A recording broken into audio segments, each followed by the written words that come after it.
Hi, my name is Paul Arnold, and I'm often called the stuttering professor because I've got a speech impediment.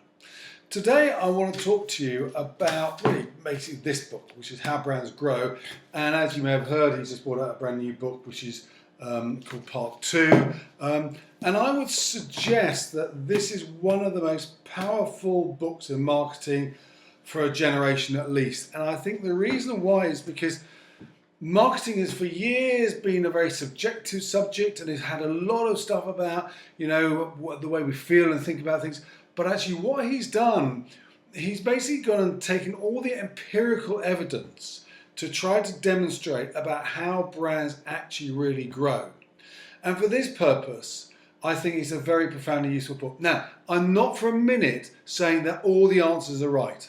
And I think actually with all these things, if you take a very left brain approach, actually it denies actually the creativity that plays a massive big role within marketing. So with all things I believe is that don't swallow whole everything that anyone ever says. Chew it over, work out what's right for you. But I do actually endorse this idea about taking an empirical approach and checking it out for your own brands to make sure that what's the evidence stack up for you. Now, there are three big things that I really want to talk about with you this morning. The first is going to be this idea about penetration versus loyalty. The second thing I want to talk about is really the myths of differentiation and segmentation. And the third is the really critical issue he talks a lot about is mental and physical availability. So let's just tackle each one of those first. The idea is that brands primarily grow through winning more new users than through driving increased sales through existing customers. And it sort of makes obvious sense saying that the most effective strategies seem to be those which target driving new users into a brand rather than actually campaigns which aim primarily at driving existing customers. Now, one of the things about this is that actually they've found that actually in lots of evidence, loyalty follows penetration. So actually what you find is actually once you have decided to go after penetration, your loyalty then increases as well. Not to the same level, but it does grow. And certainly what we see is that the very large brands have higher levels of loyalty than lower brands. At the same time, larger brands tend to lose more people, but then at the same time, they tend to gain more people. And we get into the very interesting debate about loyalty because loyalty for them is not necessarily something about where people are buying your brand all the time. For example, their definition for Coca-Cola, what loyalty is, they haven't bought it for a year. That doesn't mean that they are therefore lapsed users. They're still going to buy it, but they just don't buy it all that often. And one of the other things which they found is that actually there's this thing called regression to the norm. So some people who are very peak buyers one year may the next year drop back down. And actually other people who are very low level buyers may come back up.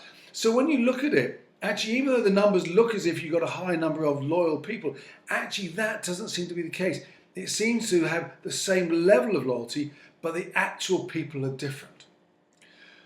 Now, one of the other big things about it is that the bigger the brand, the more lighter users it has. So actually, the way that a brand grows isn't from actually getting the bigger user to be buying more of it. It's actually from just getting a much longer tail of lighter users. And therefore, it's accepting that actually you do have a lot of light users within your brand portfolio.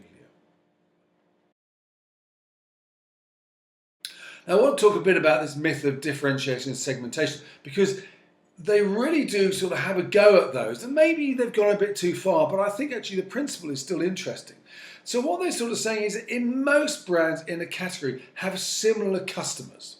So actually what you find is actually, once you decide to buy a particular thing, you're primarily buying for those same reasons.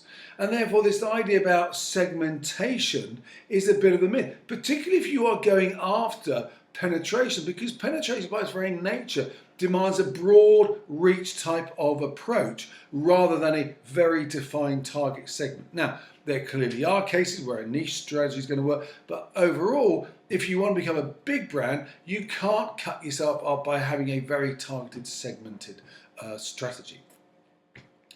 And likewise, what they found is that they all tend to buy for the same reasons. And again, it's not too surprising. You would buy for the same reason because you're buying into the fundamental category norms. And actually that's the primary reason that people are buying into. So therefore, what you've got is sort of, differentiation is often upon a point of difference rather than the fundamental points of entry into the marketplace. So actually what they're sort of suggesting is actually what you should do is keep reminding people of the fundamental category promises that you can deliver.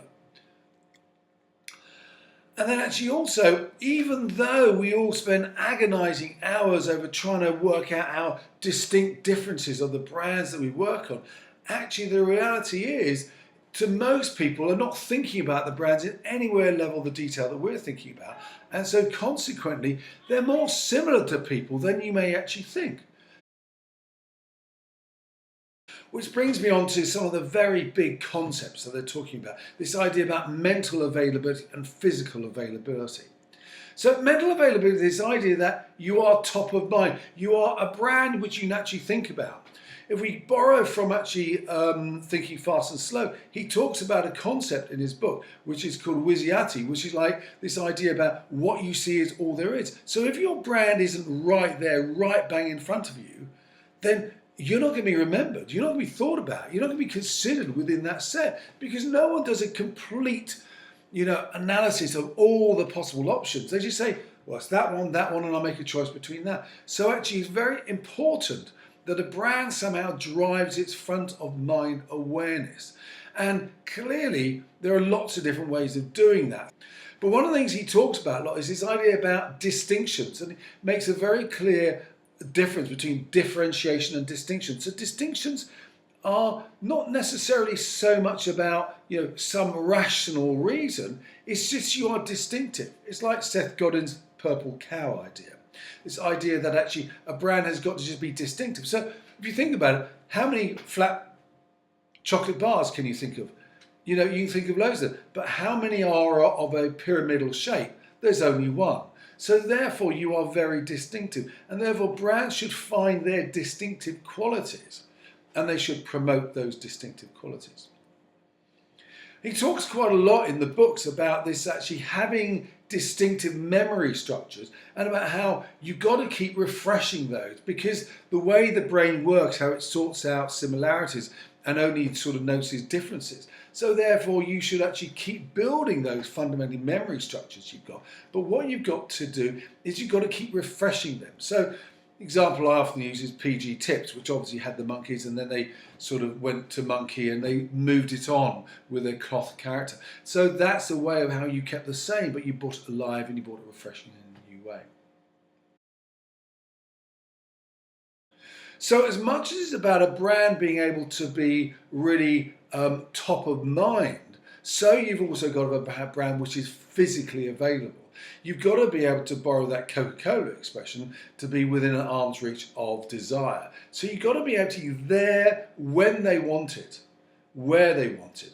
And that's a very important thing to go and do. So therefore that's where distribution is important. That's actually where the internet is really allowing people to be much more available than they once were.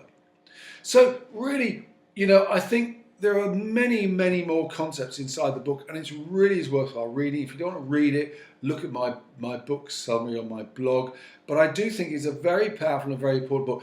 Book number 2 really just reiterates a lot of those things. I think, you can read either of those books and you get pretty much the core concepts in there. I think actually book 1 is slightly stronger for me, but you make your choice about that stuff. So that's all for now. Have a look at my blog site, and I'm very happy to come into your place and to do a talk about it. That's all for now. Thanks for listening.